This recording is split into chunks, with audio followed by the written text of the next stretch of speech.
Bert, let's do most impressive from week one. Which team impressed you the most? The absolute most? Oh, man, I had a couple.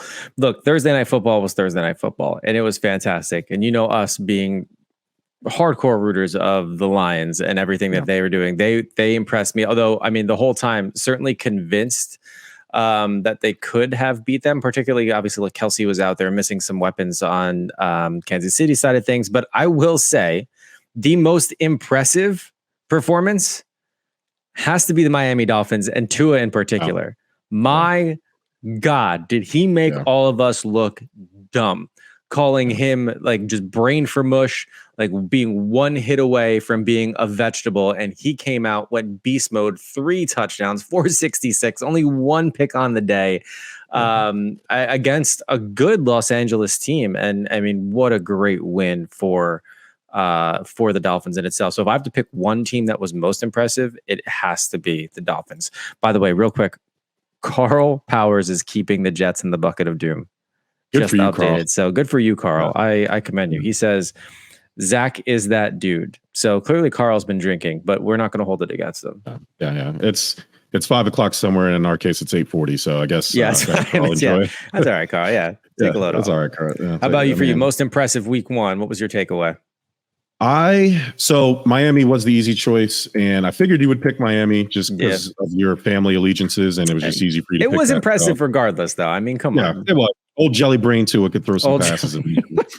So my impressive performance was the Atlanta Falcons, particularly their defense. It was a division game against the number 1 pick in the NFL when Bryce Young, and rookie quarterback, I get it, but their defense was a lot better than advertised. And then obviously you have their number 1 or their first round pick, Bijan Robinson, who just straight up gashed. And he is as advertised. I was not a fan of Bijan Robinson only because Atlanta gave him Michael Vick's number 7. And I think that number should be retired. And I think that number is sacred. And I get all the stuff with Michael Vick in the past, whatever. Maybe an unofficial retirement. I'm just shocked. I feel like he's the first player to have number 7 since Vick. And I don't know. It rubbed me the wrong way, but he is the real deal. And it's kind of ballsy for him to even pick that in Atlanta too. Like, what are you thinking? Yeah, but it's all good. He again, skill player. You got him for a short window. I don't know about the long term, but while you got him, great. Especially when you have a quarterback who maybe not be the best or may still be trying to figure it out. I shouldn't say that. Still trying to figure out. He's a young guy, second year, third year, whatever he is. But their defense is legit. I thought the Falcons were going to be like a carpet for the NFC South. If their defense can play like this week in and week out, and the offense can kind of just put up some points and ride Bijan Robinson every week, I think the Falcons actually could make a play to win that division, because I don't think anybody's head and shoulders above anybody. I like Derek Carr, the Saints. That whole thing looked pretty good, but again, they barely beat the team they played. It just in terms of overall, the Falcons defense just looked like a top end defense. I get it. It's week 1, overreaction, all that stuff, but Atlanta shocked me. And so this is the most impressive, not who I think is the best. I was really impressed with Atlanta overall. I feel like I do have to shout out from a consistently impressive standpoint. And I know this was a huge question mark, but how can we not mention the San Francisco 49ers and their reassurance to go with Brock Purdy, over the whole Trey Lance debacle. And then to have an outing that their offense did. I mean, Brock went 222 touchdowns. Christian McCaffrey, beast mode, 152 and a touchdown. And let's not forget Brandon Ayuk. Like, you want to talk about like someone who just can't, like, it was, look, Debo wasn't even an option. Brandon Ayuk said, I got this. Let's go, Brock. And then just put it to the Steelers. Now, granted, I mean, obviously the Steelers aren't the team that they were in the past, but still a solid defense through and through. I'm just happy I know, look, week 1, I don't want to get ahead of myself, but I mean, looking at San Francisco, I think you got to give it up to Brock Purdy. He is that guy. He's not going away. Yeah. He's there unless freak injury happens. He's going to get it done for that team. All right.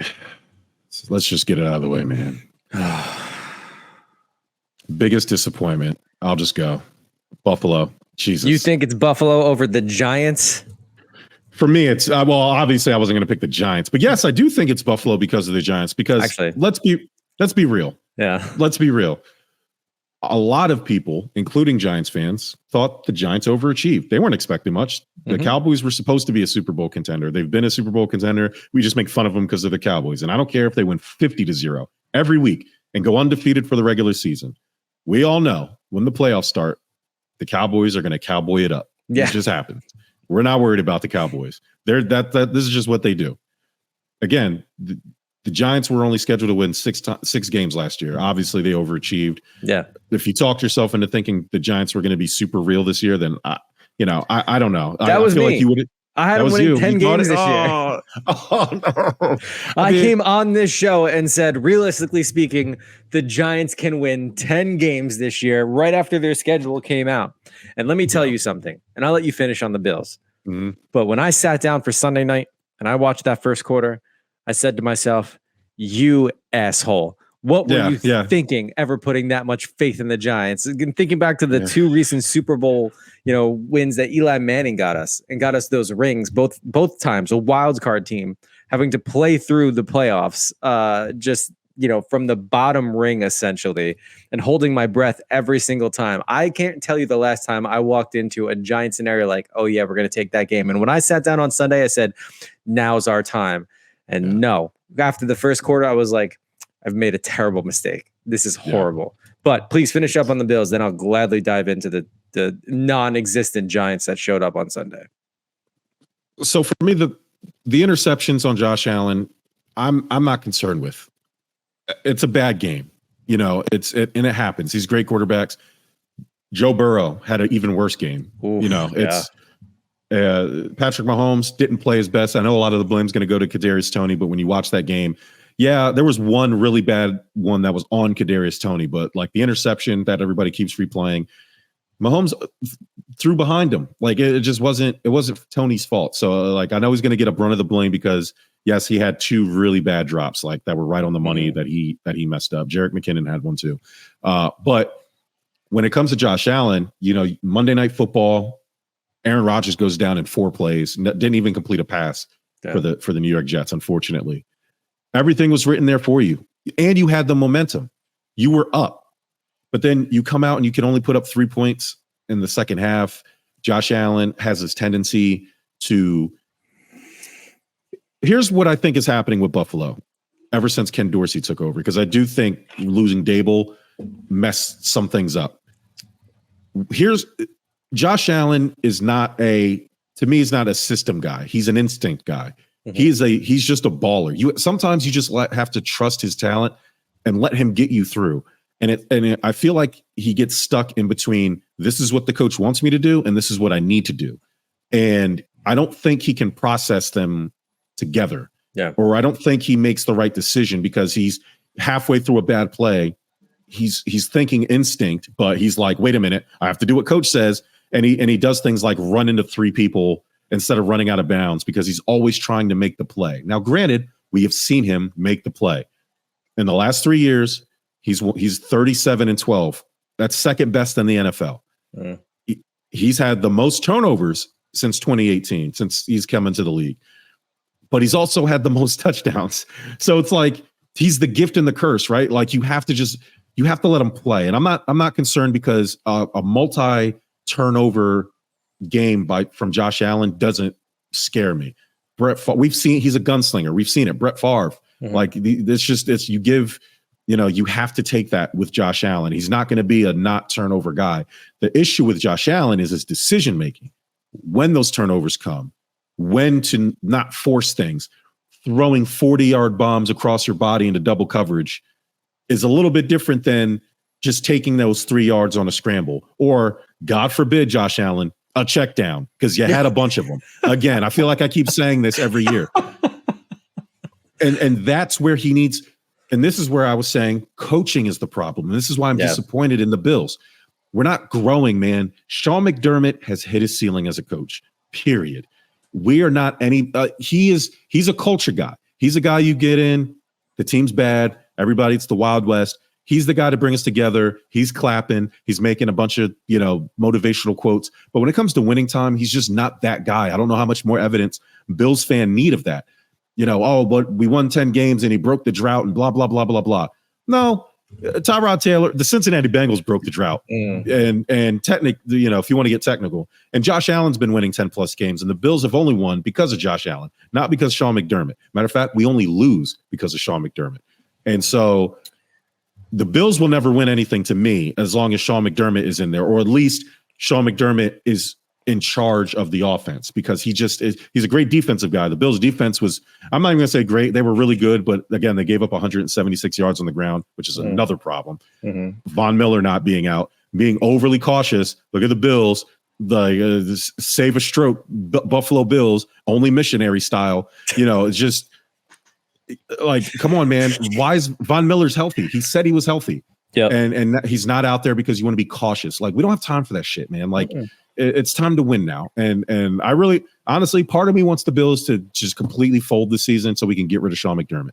If the Bills had a Nick Sirianni guy or a Mike McDaniel guy, we wouldn't lose a game, because those guys know what the NFL is now, not some antiquated Sean McDermott, Andy Reid coaching tree guy. So we need somebody who's hip to the game now. So that's why, to me, the Bills were the biggest disappointment, because I just, and I put a thing out on socials, and I had a lot of reaction, and people are like, oh, overreacting to week one. I'm not overreacting to week one. I'm combining week one with last year, everything I've seen last year and everything I saw the year before that. No growth in this team. And again, you got Zach Wilson out there. Nothing against Zach Wilson, but he ain't Aaron Rodgers. That should have been a game that the Bills won. And you said it pre-show. The Bills lost that game. The Jets didn't win it. Yeah. So for me, it was.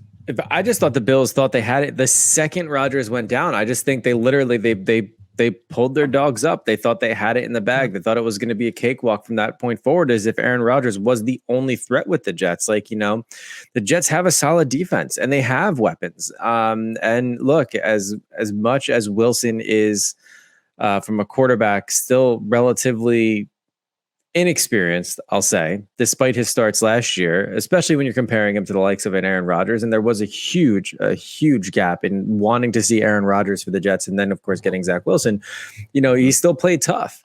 And I think the Bills just took it easy. Look, I also, and I'm not going to fault the entire game on this, but man, did your punter even want to make contact or at least try to save? Or at this point, is he like, even if I stop them now, they're just going to score anyway, so it doesn't matter. But regardless, I did ask myself, and look, obviously my biggest disappointment for me in particular was the Giants. And here's why. To show up in your stadium on Sunday night after paying two guys on your defensive line, and then every year it's like, oh yeah, it's a better O-line, and then just seeing Daniel Jones get pummeled. Now look, Daniel Jones wasn't the greatest, and we've had an O-line problem ever since Eli was back there too, and just not having a quarterback have enough time to make a decision. But I think this was a complete game, a complete team that just didn't feel like they knew what they were doing. You lose 40-0. You're the only team in week one that doesn't even piss a drop. Like they don't score any points whatsoever, and they make history. So The Athletic reported that they are the only team that lost 40-0 or worse, lost the sack battle 7-0 or worse, lost the turnover battle 3-0 or worse, had a blocked field goal return for a touchdown, and threw a pick six. They're the only team to do it. No team has ever done it in the same season. The Giants did it in one game. Now, the silver lining for me is it's week one. Yeah. So let's see what the bounce back is. And look, I don't want to take anything away from the Cowboys. Like you said, they're a good team. They're always a Super Bowl contention team. And we rag on them because they are the Cowboys. For me, I got caught up with the hype of what the Giants did last year when, like you said, they overachieved. So here I am thinking they're looking pretty decent preseason. Let's see what the $40 million man Daniel Jones does to earn his money. Let's see him get out there. Now, I know Dable. I know Schoen. They have a plan. They're going to go into week two and hopefully look like a collective football team and go from there. So I'm not going to mourn it too much. The problem is happening against the Cowboys. And I mean, we got to play them again. We also have to play the Eagles twice, and the Commanders look pretty good too. So this is going to be a dogfight to the end. But with that being said, now I'm obviously Giant fan, still mourning it. I think this is something for years that will haunt me, to be honest with you. But I did ask myself probably Tuesday, Wednesday, I said, because I was thinking about biggest disappointment. I said, what is more disappointing?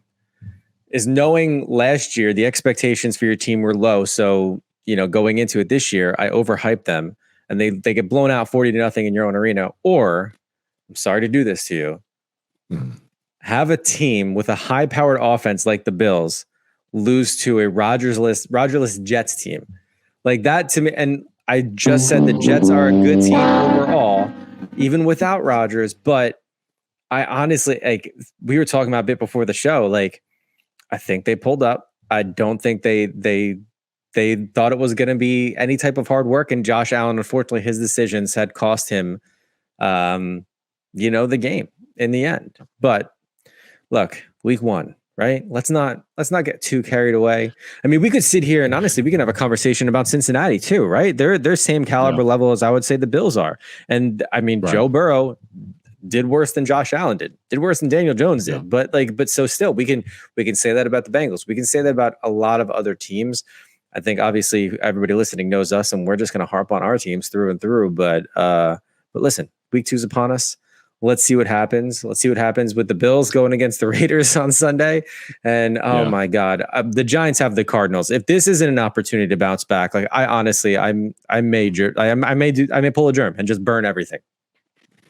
Listen, all you haters out there, sitting there talking about, and stuff about Sports and the Give Us a Shot Network, always sponsored by the haters. Without you, we're not possible. So thank you.